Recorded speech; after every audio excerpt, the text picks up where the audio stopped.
What is going on there, YouTube, and welcome back to another comic book video. This is the channel where we sit down and cover different comic book stories from Marvel, DC, and even IDW as well.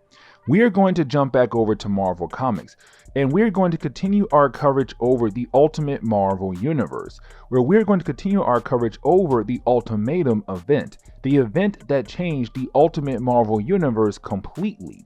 But we are covering the main story and the tie-ins as well. And we're going to jump back over to the main story and pick up with Ultimatum number 4. And this is the book where we do see a couple more deaths, but not as much as we saw in the first 3 chapters of the main story. And so if you like today's comic book video, please leave me a like down below and also subscribe to the channel for more content to come in the near future. But I do hope you enjoy.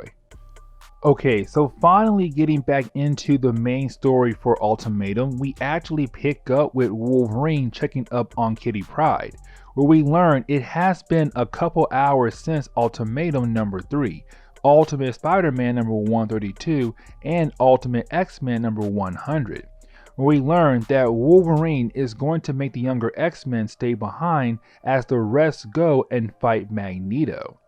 We also learn there could be a possibility that Spider-Man is dead too, because Kitty Pryde said she only found his mask and that is it after the big explosion in Ultimate Spider-Man number 132.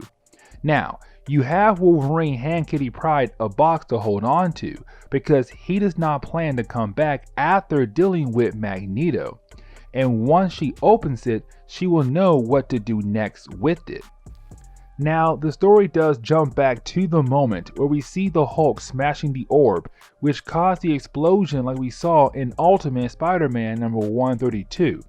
And it shows us that Spider-Man was blown away by the blast, and it shows Kitty Pryde finding the mask of Spider-Man as well, trying to make it seem that Spider-Man is now dead in this universe.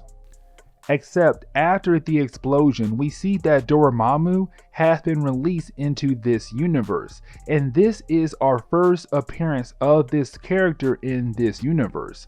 Of course, you have Doctor Strange appear because now he has broken out of nightmare control, and that took place in Ultimate Spider-Man number 132.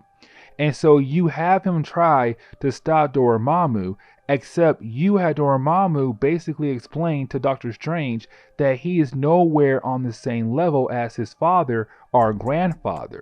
Remember, there has been a line of Doctor Stranges, and they all have been keeping Dormammu trapped in the other dimension.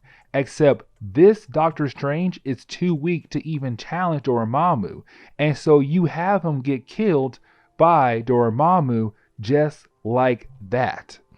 And remember, we learned back in Ultimate Fantastic Four number 60 that the Human Torch is trapped inside Dormammu's dimension and apparently is being used to power up Dormammu.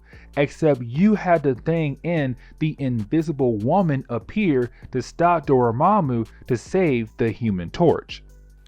This is where we pick up with the Hulk, and this is just a few moments after the Dormammu thing, where we see the Hulk running away from, I'm guessing, the army or S.H.I.E.L.D., but he gets saved by the X-Men, where you have the X-Men basically here to recruit the Hulk to have him help out with taking down Magneto. And this is the X-Men just building up their roster for the big final fight with Magneto. This leads to us jumping over to the Squadron Supreme universe, where we pick up with Nick Fury. Remember, he was left in this universe for what he did in Ultimate Power, but he is greeted by Reed Richards, Zarda, and Doctor Doom. And they came here to bring him back because he has something that could help them defeat Magneto. And they tell him what Magneto has done in the Ultimate Marvel Universe. But you have Nick Fury reveal that this is Doctor Doom's fault because he was the one who killed the Scarlet Witch and Quicksilver. That of course led to Magneto going all crazy. And you have Nick tell Reed Richards and Zarda that this is all Doctor Doom's fault. Now to close on this chapter, we actually pick up with all the heroes who decide to go to Magneto's new base, where you have Angel go in first of all the heroes and try to stop Magneto, except Sabretooth of course kills them off quickly. This leads to Valkyrie coming in to get Thor's hammer away from Magneto and her cutting his arm off as well. Just small things happening here and there until we see all the heroes just rush into the room to confront Magneto, leaving us on a cliffhanger that we are finally going to see Magneto versus the heroes.